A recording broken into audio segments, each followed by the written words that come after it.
how I transformed this image into this. First I started off taking some pictures and I got this shot of the one that I like. I opened up the picture in Photoshop and added the Patronus where I wanted it. I set the layer to screen so it blended in. Next I started to clean up the background a bit using my healing brush and my patch tool. Then I added a mask to my layer and essentially getting myself out of the background.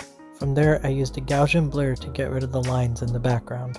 Next I had to fix the tail of the Patronus, so I duplicated it and set up my second Patronus to come out of the wand. I then masked out the parts I didn't want. I then added the book and changed its perspective on top of the book I took the picture of, set it to screen and blended it. I adjusted the colors using the camera raw filter and applied them to the image. I applied some final touch-ups to the picture, finished it off adding light from the Patronus using screen on the layer, and then I exported the image for Instagram, and that's it.